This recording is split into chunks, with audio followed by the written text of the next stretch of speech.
안녕하세요. 커피앤톡입니다.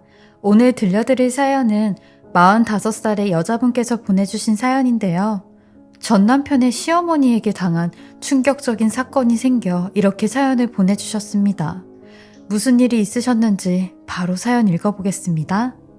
안녕하세요. 저는 45살의 여자이고 학습지 교사 일을 하고 있는 사람입니다. 그리고 쌍둥이 아들들을 둔 엄마이기도 하죠. 제가 아버지 없이 자랐기에 제 자식들에게는 좋은 아빠가 옆에 있었으면 했습니다. 근데 인생이 제 맘과 같지 않더라고요. 제 불행했던 유년기 시절을 되물림하기 싫었거든요. 한 번은 어렸을 때 엄마에게 나는 왜 아빠가 없냐고 했어요. 그러니 엄마는 저 태어나기 전에 아빠가 돌아가셨다고 했죠. 그래서 그런 줄로만 알고 있었는데 중고등학생이 되면서 아빠 살아계신 걸 알게 되었어요. 주민등록등본을 떼니 거기 다 나오더라고요. 저는 그 사실을 알고도 엄마에게 왜 그런 거짓말을 했냐고 물어보지 않았어요. 엄마가 오죽했으면 그러셨을까 싶었죠. 저는 제가 봐도 다른 또래에 비해 철이 금방 든 편이었어요. 아빠 없이 아둥바둥 저를 혼자 키우는 엄마를 보면서 엄마에게 어떻게든 도움이 되고 싶었거든요. 엄마가 참 불쌍했어요. 엄마는 평생을 부잣집 사모님의 세신사로 살았어요. 흔히 때밀이라고도 하죠. 그 부잣집 사모님이 워낙 때미는 거랑 사우나 하는 걸 좋아해 집에 아예 목욕탕을 만들어놨다고 했거든요. 엄마가 그 사모님을 만나게 된 것도 엄마 일하는 온천에서 처음 만나게 됐는데 그 사모님이 엄마의 솜씨를 보고 채용한 거죠. 그래서 엄마는 매일같이 그 집에 가서 그 사모님의 떼를 밀어줬어요. 그 사모님뿐만이 아니라 그 집의 딸들이나 그 사모님의 친구들, 가족들 떼도 다 밀어주곤 했죠. 아직도 기억이 나는 게 엄마가 저 어렸을 때 그 집에 한번 데리고 간 적이 있거든요. 근데 집이 정말 어마어마하게 컸어요. 마당도 엄청 넓고 별채도 있고 조그맣게 연못도 있는 곳이었죠. 그날이 누구 생일이라 잔치를 해서 엄마가 절 데리고 간 거거든요. 거기 차려진 뷔페를 배 터지게 먹고 온 기억이 나네요. 그리고 엄마는 진영아, 엄마 일하는 목욕탕도 한번 가볼래? 해서 집 안에 있는 목욕탕에 갔는데 세상에 무슨 목욕탕이 저희 집보다 컸어요. 너무 놀래 입을 다물지 못한 제 모습을 본 엄마는 우리 진영이도 나중에 이런 부자로 살면 좋겠다. 그래서 오늘 엄마가 특별히 사모님한테 부탁해서 우리 진영이 데리고 온 거야. 우리 딸도 이런 좋은 기운 받았으면 해서 하며 제 머리를 쓰다듬어 주셨죠. 저도 엄마가 이런 부잣집에서 일을 하니 예전에 목욕탕에서 일을 했던 것보다 훨씬 더 낫다는 생각이 들었어요. 예전에 목욕탕에서 일하실 때는 30분에 한 명씩 손님을 받아가시며 아침부터 저녁까지 일을 하셨거든요. 그리고 저희 엄마가 일한 곳이 온천이라 평일 주말 상관없이 바쁘셨어요. 엄마도 일부러 사람이 많은 온천으로 가셔서 일을 하셨거든요. 그렇게 하루 종일 일을 하고 들어오시면 완전히 녹초가 되셔서 옷도 못 벗고 주무시는 날이 대부분이었어요. 근데 부잣집에서 일을 하시면서 그렇게 몇 시간 동안 일을 안 하셔도 그만큼의 돈을 벌 수 있으니 엄마에게는 잘된 일이라고 생각했습니다. 엄마도 제게 일이 훨씬 수월해서 편하다며 이제는 엄마 걱정하지 말라고 했어요. 그래서 정말 그런 줄만 알았습니다. 근데 실상은 그게 아니더라고요.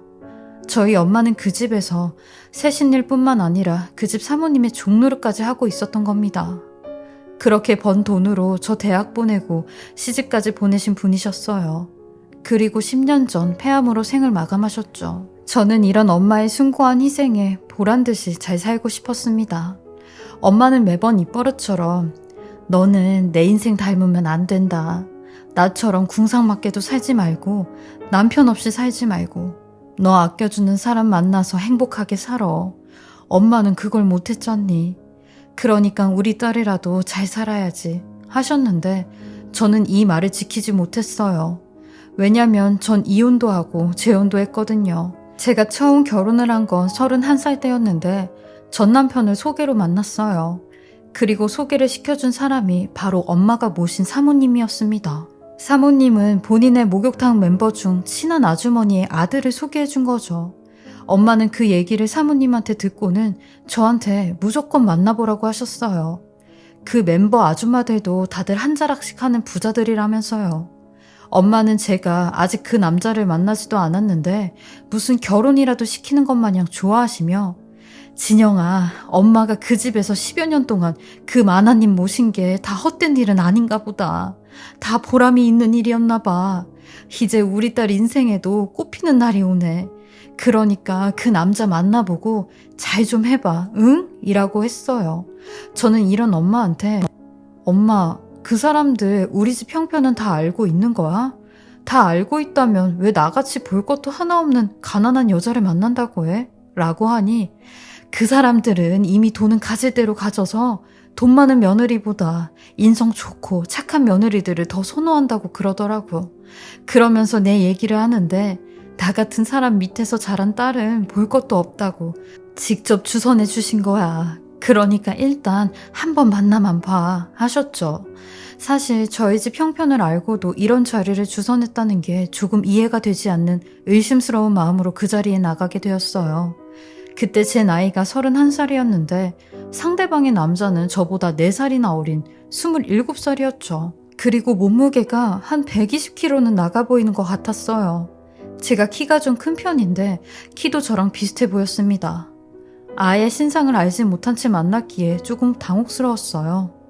그리고 그 사람은 자기 직업이 건물을 여러 채 운영하는 부동산 투자자라고 했는데 말이 투자자지 그냥 건물주더라고요. 집에 돈이 많으니 건물 몇 채 자기 이름 앞으로 해두고 월세를 받아서 사는 사람이었어요. 저는 그 사람에게 단도직입적으로 물어봤어요. 제 상황을 대충 알고 나오신 거냐고. 저는 직업이 좋은 직업도 아니고 문제집을 만드는 출판사에 다닌다고 했어요. 그리고 나이도 그쪽보다 많고 집안도 형편이 어렵다고 했죠. 그러니 본인한테는 그런 게 중요하지 않대요. 자기는 뭐 영혼의 짝을 더 중요하게 생각한다나 뭐라나. 아무튼 저는 그 사람 자랑만 듣다가 집에 돌아왔어요. 솔직히 저 사람이 아무리 돈이 많고 내가 부족한 사람이라고 해도 저런 남자랑 만나고 싶진 않더라고요. 남들이 들으면 배부른 소리 한다고 하실 수도 있겠지만 저도 여자로 태어난 이상 한 번뿐인 인생 내가 사랑하는 사람과 살고 싶었어요. 지금 생각해보면 그때의 전 돈보다 사랑이 우선인 감성주의자였네요. 엄마는 제가 집에 들어오자마자 저를 붙잡으며 잘 만나고 왔냐고, 어떻게 연락처는 서로 주고받았냐고 물어보시는데 저렇게 기대에 찬 엄마의 눈을 저는 처음 보는 것 같았어요. 그 눈을 보니 차마 사랑하는 사람을 만나고 싶다라는 말을 못하겠더라고요. 더 굶어봐야지 정신이 드는 배부른 소리였죠. 그렇게 저는 어떻게든 그 사람과 만남을 가져야 했고 만나다 보면 사랑보다 정이 쌓이겠지 싶었습니다. 그 사람 또한 제가 마음에 들었는지 먼저 연락이 왔고 저희는 6개월 정도 연애를 하고 바로 결혼을 하게 되었어요. 사실 결혼을 한 것도 엄마를 위해서였습니다. 내가 이 사람과 결혼을 하면 엄마가 행복해야 하니 나 하나 헌신해서 잘 살면 되겠다 싶어 결혼을 했죠. 그렇게 엄마가 모신 사모님의 목욕탕 멤버 중 한 사람이 저희 시어머니가 되었어요. 저희 엄마나 시어머니도 서로를 잘 알고 있었는데 엄마가 일주일에 한 번씩 시어머니 떼를 밀어줬대요. 저희 시어머니는 그때 연세가 46살이었는데 저희 남편을 19살 때 낳으셨다고 했어요. 워낙 부잣집 막내딸로 자라서 본인이 원하는 건 다 해야 했고 마냥 철부지처럼 본인 맘대로 컸다고 하더라고요. 그러니 18살 때 임신이 된 거죠. 막무가내로 애아빠가 누군지 말도 안 하고 아이를 낳겠다고 했대요. 그래서 남편은 본인 친아버지 얼굴도 모르죠. 제가 봐도 저희 시어머니 성격이 아주 고집불통인데다가 본인 맘에 안 들면 깨물고 소리 지르시고 그러세요. 집에 돈은 많으니 사고치면 다 돈으로 해결을 했죠. 그리고 본인 얼굴이랑 몸에도 얼마나 투자를 많이 하시는지 46살처럼 보이지도 않았어요. 저랑 둘이 어딜 나가면 실제로 자매 사이냐고 할 정도였거든요. 정말 제가 봐도 참 젊어 보이셨어요. 그렇게 남편과 결혼을 했는데 저희 시어머니는 남편마저 집에 나가면 그 큰 집에 혼자 살아야 된다고 들어와서 살라고 하셨죠. 저한테는 일말의 권한도 없었습니다. 왜냐면 저는 그 집에서 철저히 을이었거든요. 아니, 을보다 병이나 정에 가까웠죠. 저는 남편과 딱 한 달 같이 살아보니 왜 이 사람이 나 같은 사람과 결혼을 했는지 알겠더라고요. 남편이 좀 이상했습니다. 요즘 말로 흔히 완전체 인간이라고도 부르는데 겉으로는 정상적인 기능을 하는 듯 보이나 대인관계나 사회생활에서 누구나 이해 가능한 일반적인 일들을 남편은 이해하지 못하는 어려움을 겪었어요. 아무리 설명을 해도 다시 원점으로 돌아오는 메비우스의 띠 형태를 띠는 사람이었죠. 예를 들면 마트에서 장을 보는데 여보, 집에 사과 다 떨어졌지? 라고 물어보면 작년에 베트남에서 먹은 사과 맛있었는데 라며 엉뚱한 대답을 해요. 그리고 영화나 드라마에서 심각한 장면이 나오면 아프겠다 하곤 막 웃죠. 일상 대화를 할 때도 답답한데 이게 싸우면 더 심해져요. 말에 앞뒤도 안 맞고 갑자기 딴소리를 하고 지성에 못 이기면 화풀이를 하는데 난리가 나죠. 시어머니는 이런 본인 아들을 당연히 알고 있었고 저는 그 집에서 한마디로 희생양 같은 존재였어요. 그냥 애만 낳아주고 남들한테 보여지길 남편의 아내로만 있어주면 되는 존재였죠. 그리고 부잣집에 시집와도 돈 한 번 제대로 쓸 수 없었는데 시어머니께서 돈 관리를 하셨어요. 그러다 보니 저한테는 단돈 1원도 주지 않으셨죠. 저는 제 생활비를 제가 벌어서 써야 하는 신세가 되었어요. 그래서 학습지 교사 일을 했던 거고요. 살면서 이혼 생각을 수천 번 수만 번 했습니다. 근데 시험관 아이로 쌍둥이 아들들이 태어났고 아들들을 보면서 마음을 달랬어요. 그리고 무엇보다 저희 엄마의 기대를 저버리고 싶지 않았습니다. 하지만 종당엔 남편이 바람을 피우더라고요. 남편 말로는 지가 가진 게 돈밖에 없는데 돈으로 못하는 게 뭐가 있냐며 여자도 내 마음대로 만날 수 있다고 하는데 그 말에 12년 동안 쌓았던 모든 인내가 한 번에 터져버렸습니다. 그래서 이혼하자고 했죠. 그러니 시어머니는 이혼하려면 애들은 놔두고 빈몸으로 나가라고 하는 겁니다.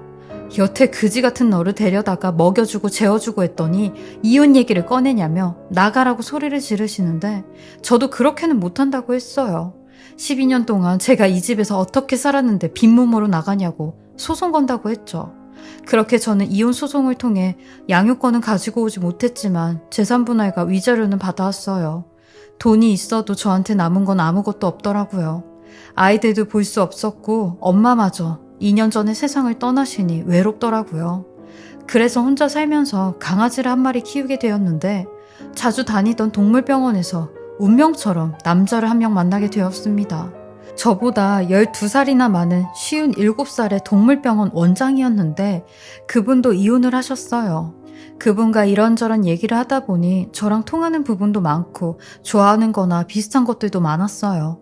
그리고 무엇보다 아버지가 없이 자란 제게 이런 나이 많은 사람은 굉장히 푸근하게 느껴졌죠. 맨날 4살이나 어린 전남편과 살다가 이런 사람을 만나니 심적으로도 편하더라고요.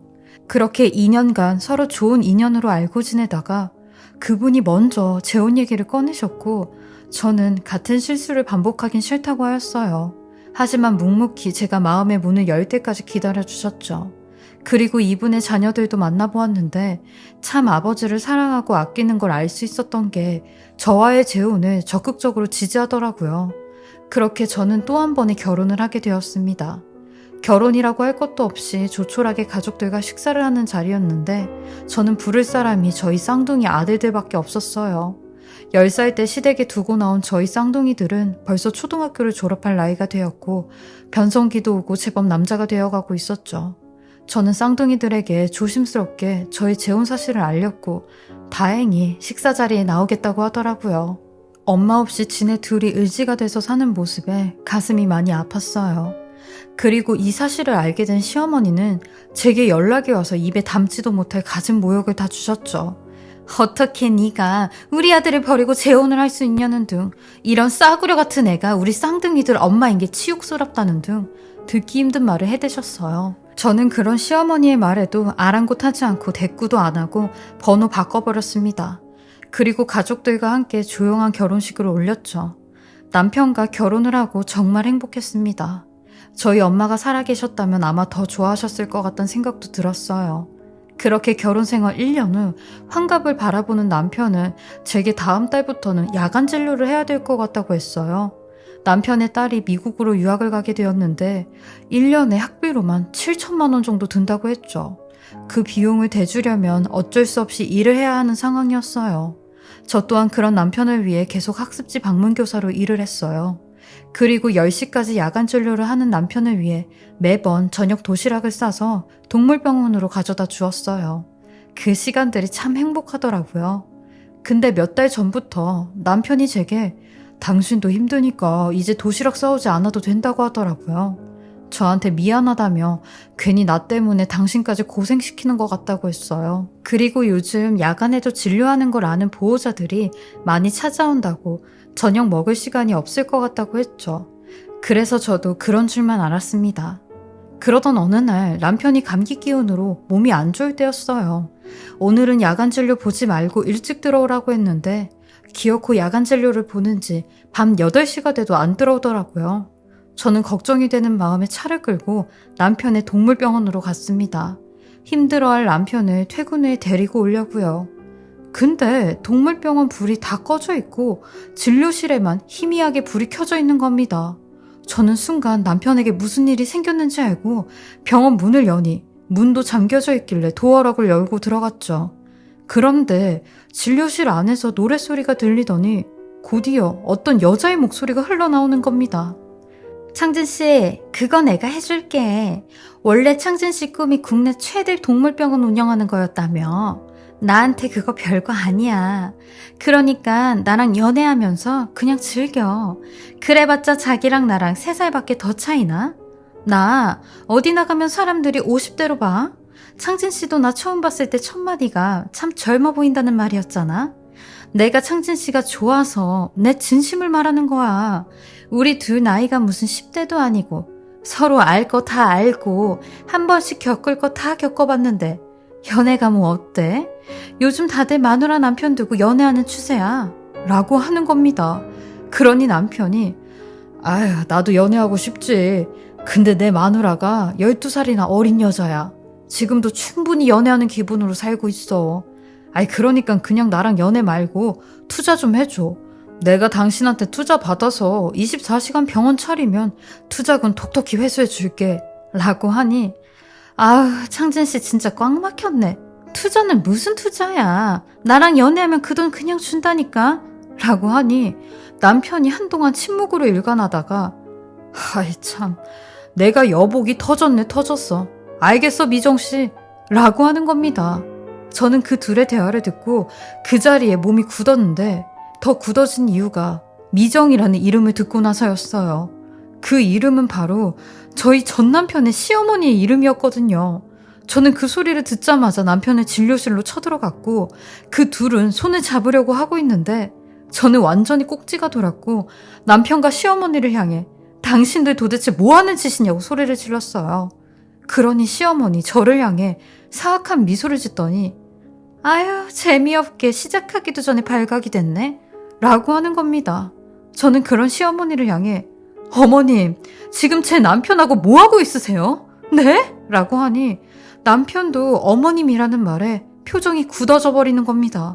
전 그런 남편에게 당신 저 여자가 내 전 남편의 시어머니인 건 알고 있는 거예요? 라고 했죠. 그러니 남편은 하얗게 질린 얼굴로 나는 전혀 몰랐다고 말까지 더듬는데 제게 다가와 본인이 잠시 미쳤다고 그럴 마음은 추호도 없었다고 그리고 하늘에 맹세하고 당신 시어머니였는지도 몰랐다고 했어요. 그리고 시어머니는 남편의 뒤에서 절 향해 한박 웃음을 지으시더니 얘 원래 남의 떡이 더 맛있어 보이는 거야. 네가 우리 아들 버리고 더 잘난 남자 만났다고 하길래 내가 이 사람 좀 뺏어보려고. 근데 이렇게 나타나서 방해를 해? 너는 아무튼 나한테 도움이 안 되는 X야. 라고 하는데 남편은 이런 시어머니를 내쫓으며 이런 정신 나간 여자를 다 봤냐고 나가라고 막 끌어내더라고요. 남편은 제 앞에서 당신이 생각하는 그런 건 없었다고 나는 억울하다고 하는데 남편의 말이 귀에 하나도 안 들어왔어요. 그리고 다음날 시어머니는 절 찾아와 네 남편이 우리 둘 사이에서 아무 일도 없었다고 했지? 우리 이미 갈 때까지 간 사이야. 너는 어떻게 66살인 나한테 네 남편을 뺏기니? 나이만 어리면 뭐해? 돈도 뭣도 없는 주제에. 네 남편도 내가 돈 많은 걸로 넘어온 건 아니? 너 이 세상 살아봐. 돈이 최고야. 라고 하는데 전 그런 시어머니에게 물 한 바가지 끼얹고 싶은 심정이었어요. 알고 보니 시어머니 저희 쌍둥이 아들들에게 제 남편에 대한 이야기를 꼬치꼬치 깨물으셨고 아예 작정을 하고 접근을 했더라고요. 시어머니는 끝까지 제게 니까짓 게 우리 아들 버리고 우리 손자들 버리고 내 재산까지 뺏어가고 우리 집안을 능욕해? 너는 이미 내 소나기에 걸린 벌레야. 내가 손바닥만 치면 네 목숨은 끝나는 거라고 라는 시어머니에게 저도 당신 아들이 모자라서 모질이라서 이혼당한 주제에 어따 대고 큰 소리예요? 아님 당신 아들 모자란 거 엄마인 당신이 이딴 짓거리 하면서 인정하는 거예요? 라고 했어요. 시어머니는 절 향해 몇 번이나 손이 올라가는데 저도 가만히 안 있었죠. 그렇게 시어머니와 한바탕 하고 집에 들어와 남편한테 내가 실수했다고 했어요. 내 인생에 2번 다시 남자는 없는 게 맞았다고 했네요. 그리고 짐 싸들고 집을 나와버렸습니다. 현재는 진지하게 머리 깎고 비구니로 절에 들어갈까 생각 중입니다. 저한테 있는 재산도 다 절에다 기부하고 그냥 무소유로 살까 생각 중이에요. 결국 제 신수를 제가 망친 것 같아요. 전생에 뭔 죄를 이리도 크게 졌는지 계속 벌을 받고 있는 것 같아요. 그냥 보통의 여자로 사는 게 참 힘이 드네요. 저의 기막히고 분통 터지는 이야기 들어주시고 읽어주셔서 감사하고요. 항상 평안하시길 바라겠습니다. 지금까지 커피앤톡이었습니다. 오늘도 제 채널을 봐주셔서 감사합니다. 저는 다음 영상으로 또 찾아뵙겠습니다.